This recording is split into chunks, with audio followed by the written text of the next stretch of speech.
एक छोटे से गांव में मोहन नाम का एक युवक रहता था। वह बहुत मेहनती था और रोज सुबह बहुत जल्दी उठकर समोसे बनाता था। उसके समोसे पूरे गांव भर में मशहूर थी। लोग दूर दूर से उसके समोसे खाने आते थे। भैया जरा 200 में से पैक तो करना। हाँ हाँ अभी करता हूँ। ऐसे ही उसकी दुकान पर समोसे बिकते रहते थे। ग्राहकों का भीड़ कभी खत्म नहीं होता था। एक बार की बात है, मोहन के दुकान पर एक बहुत ही बदतमीज आदमी है और उसने मोहन से लड़ाई करना स्टार्ट कर दिया। चल समोसे निकाल। ठीक है निकालता हूँ। इतना जोर से बोलने की क्या जरूरी है? तू मुझे सिखाएगा जोर से बोलना हो कि धीरे? नहीं, मैं तो बस बता रहा था कि आप थोड़ा धीरे भी बोल लीजिए। तुमको समोसे बेचने हैं कि नहीं? अच्छा बोलिए, कितने समोसे चाहिए? उस टाइम से बोलना हो तो नहीं सुन रहे हो? ज़्यादा बोलोगे तो यहीं से उठवा लेंगे तुमको। पहचानते नहीं हो हम कौन है? आप कोई भी हो उससे हमें क्या मतलब? आपको समोसे लेने हैं और हमें बेचना है। तुम ज़्यादा बोल रहे हो। ज़्यादा बोलना तुम्हारे लिए ठीक नहीं होगा। तभी उस रास्ते से पंडित जी जा रहे थे। उन्होंने बातचीत को देखकर रुक गए। क्या मोहनलाल, क्या चीज का बहस हो रहा है यहाँ पे? पंडित जा अपना पूजा कराने। क्यों रुका है यहाँ पे? तो बड़ा है दुष्ट बालक है। हाँ पंडित जी, उसी समय से मेरा दिमाग खा के रखा हुआ है। तुम लोग हम परेशान किए हैं। जाने दो बेटा, इनके मुंह लगना ही बेकार है। ये बहुत ही बदतमीज आदमी है। हाँ, इससे जितना बोलेंगे उतना ही बोलेगा। इसे ना बोलना ही ठीक है। जाओ भाई, तुम ही जीते। उसके बाद वह आदमी गुस्सा में वह चला गया। उसके कुछ देर बाद है पंडित जी भी वहां से चलेगा। वह आदमी गुस्से में अपने घर गया और सोचने लगा कि मैं उसे समोसे वाले को नहीं छोड़ूंगा, मुझसे बदतमीजी करता है। उसके बाद वह अपने एक दोस्त के पास गया। उसके दोस्त का नाम था कालिया। वह बहुत ही बड़ा गुंडा था। उसका काम ही था कि लूट और मारपीट करना। वह कुछ दिन पहले ही जेल से छुटकारा हुआ था। वह आदमी कालिया के पास गया और बोला कि भाई ऐसा ऐसा बात हुआ है।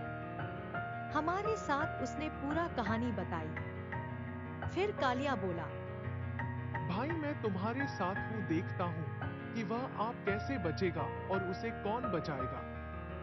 उसके अगले दिन ही कालिया ने समोसे वाले को मारने के लिए जाने का प्लान बनाया। अगले दिन सुबह ही कालिया ने उसे आदमी को पीछे से पकड़ के बहुत मारा। क्या हुआ मोहनलाल, क्यों रो रहे हो? मुझे कुछ लोगों ने बहुत मार मारा है। कौन थे वो लोग, बताओ मुझे। नहीं पता कौन थे, बस पीछे से आए, मार के चले गए। अच्छा रुको, मैं पता लगाने की कोशिश करता हूँ कि कौन थे वो लोग। मोहनलाल को बहुत मारे थे वह लोग। उसके बाद पंडित जी ने मोहन को लेकर उसके घर पहुंचा क्योंकि उसको बहुत ही चोट लग चुकी थी। उसके बाद मोहनलाल ने पंडित जी का धन्यवाद किया। पंडित जी बोलेगी कोई बात नहीं मोहनलाल, यह तो मेरा कर्तव्य है लोगों की सेवा करना। बहुत समय पहले एक घने जंगल के किनारे एक शांत नदी के तट पर दो बहनें रहती थीं। बड़ी बहन मीरा एक कुशल बुनकर थी जिसके हाथों में जादू था। उसकी बुनी हुई साड़ियाँ इतनी सुंदर थीं कि वे सूरज की रोशनी में चमकती थीं। मैं अपनी साड़ियों को बना करके जब भी बाजार में जाया करती थी, उसकी साड़ियाँ बिकने में थोड़ी देर भी नहीं लगा और उसकी साड़ियाँ खत्म हो जाती थी। मीरा ये सब देखकर बहुत ही प्रसन्न रहती थी, मेहनत करती थी। जैसे ही सुबह होता था, अपनी साड़ियों को लेकर बाजार में बेचने के लिए चली जाती थी। छोटी बहन चंचल एक प्रतिभाशाली गायिका थी, जिसकी आवाज में कोयल की मिठास और झरने का संगीत था। चंचल रोज नदी के किनारे बैठकर गाना गाया करती थी। फिर उसे एक तरकीब सूझी, गांव में जाकर गाना गाया करो, जिससे 2 पैसे की कमाई भी हो जाएगी और मेरा भरण पोषण भी अच्छा से हो जाएगा। फिर उसके बाद वो गांव में जाकर के गाना गाने लगी। उसकी आवाज को सुन करके बहुत सारे लोगों ने उसको थोड़े बहुत पैसे देने शुरू कर दिया। चंचल है देखकर बहुत ही प्रसन्न हो गई कि अब मुझे खाने और पीने के लिए कभी भी दिक्कत नहीं होगी। मीरा और चंचल का जीवन सरल और खुशहाल था। वे अपनी जरूरतों के लिए नदी और जंगल पर निर्भर थीं। मीरा अपनी बुनी हुई साड़ियों को गांव में बेचती थी और चंचल अपने मधुर गीतों से लोगों का मनोरंजन करती थी। उनकी आय कम थी, लेकिन उनकी खुशी अपार थी। एक दिन गांव में एक व्यापारी आया। उसने मीरा की सुंदर साड़ियों को देखा और उन्हें बहुत पसंद किया। उसने मीरा को शहर में अपनी साड़ियों को बेचने का प्रस्ताव दिया, जहां उन्हें बहुत अधिक कीमत मिल सकती थी। मीरा उत्साहित हो गई, लेकिन चंचल को गांव और जंगल को छोड़कर शहर जाने का विचार पसंद नहीं आया। मीरा ने चंचल को समझाया कि शहर में उन्हें अधिक पैसा मिलेगा, जिससे उनका जीवन बेहतर हो जाएगा। चंचल अंततः मान गई। उसके बाद चंचल में विचार किया कि क्या नाम है, अपनी बड़ी बहन मीरा का मदद करो उनकी साड़ियां बनवाने में, जिससे वो बहुत सारी साड़ियां बनवा लेंगे और ज्यादा भेजेंगे तो ज्यादा पैसे मिलेगा। मीरा ये सब देखकर बहुत ही प्रसन्न हो गई। क्यों उसकी मदद हो जाएगा और वो बहुत सारी साड़ियां बना लेंगी। उसके बाद दोनों बहनों ने मिलकर पूरी रात साड़ियां बनाई और सुबह होते हैं दोनों बहनों ने एक साथ शहर के लिए निकल गई। शहर में जाते हैं मीरा ने अपनी दुकान लगा दी। साड़ियां ले लो, साड़ियां ले लो। थोड़ी देर में ही वहां पर एक आदमी है और उसकी साड़ियां को देखकर मोहित हो गया। वो मीरा से बोलने लगी, ऐसी शायरी तो मैं कभी नहीं देखी। तुम ये सारी बहन जी कहाँ से बनवा कर लाती हो? अरे बहन, मैं तो अपने से ये साड़ी बनाती हूँ और सुबह के टाइम पर बेचे चली आती हूँ। बहन, मेरे लिए ऐसी 10 साड़ियाँ पैक कर दो। मीरा खुशी से उन सभी साड़ियों को विद्यालय में पैक करके दे देती है।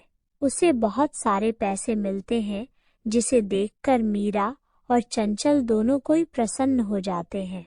मीरा की साड़ियों की बहुत मांग थी।